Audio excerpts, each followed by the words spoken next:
मोका लावलाय त्याला 302 मध्ये पण त्याला घेतलंय. आ, हे योग्यच आहे, पण तो सुटायला नको. तपासात पुन्हा असं व्हायला नको की रेकॉर्ड तपासला नाही, मोबाईल सापडले नाही, कुठं मोबाईल फेकून दिलेत आणि एकमेकाला फोन केलेले सापडले नाही. चार्जशीट मध्ये ह्या सगळ्या गोष्टी येणं खूप आवश्यक आहे आणि ही अंडर ट्रायल केस चालणं गरजेचं आहे. कारण सुखी संसार होता संतोष भायाचा, यांनी हिरावून घेतला. आज त्या संतोष भायाच्या संसाराची पूर्ण राखरांगोळी करायचं काम केले. त्या कुटुंबाची यांना तळतळाट खूप लागणार आहे, हाय पण लागणार आहे, खूप हाय लागणार आहे यांना. कारण हे इतकं आनंदी कुटुंब होतं संतोष देशमुखांचं, पूर्ण उद्ध्वस्त करून टाकलं.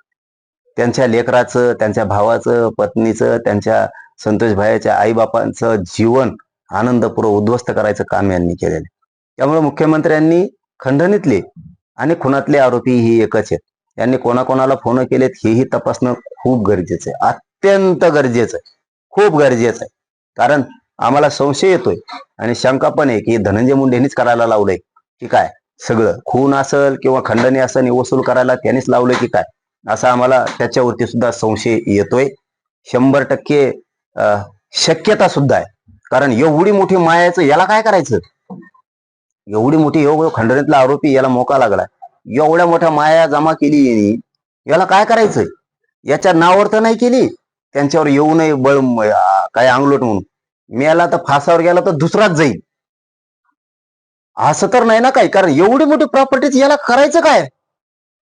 असं गाव नाही, जिल्हा नाही, शहर नाही की द्यायची प्रॉपर्टी नाही, याला काय करायचंय त्या प्रॉपर्टीत. बरं हा माणूस कधी पिक्चर मध्ये नाही, कधी चॅनल समोर नाही, कोणाच्या मोठ्या इव्हेंट मध्ये सरकारी असतील किंवा पक्षाचे असतील इव्हेंट मध्ये पुढं नाही, पडद्या मागून याला खेळायला लावलंय की काय असा संशय येतोय आम्हाला.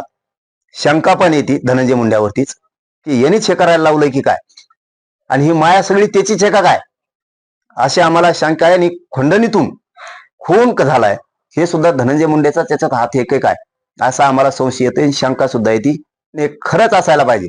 कारण खून झाल्यावर फोन झालेले, खून झाल्यावर कोणी कोणाला फोन केलेत, 5-6 दिवस खंडणी मागायच्या अगोदर 5-7 दिवस, पुढं 5-7, 7-8, 10-12 दिवस ही अटक होऊस तर म्हणजे 20-22 दिवस ही अटक होईपर्यंत यांनी खुनातल्या आरोपींनी कोणाला फोन केलेत का दुसऱ्याच्या नंबरवरून, किंवा प्रत्यक्ष भेटलेत का. खंडणीतल्या आरोपींनी कोणाला फोन केलेत, हे कोणाला भेटलेत का, कोणत्या मंत्र्याला भेटलेत, हे 100% चार्जशीट मध्ये यायलाच पाहिजे.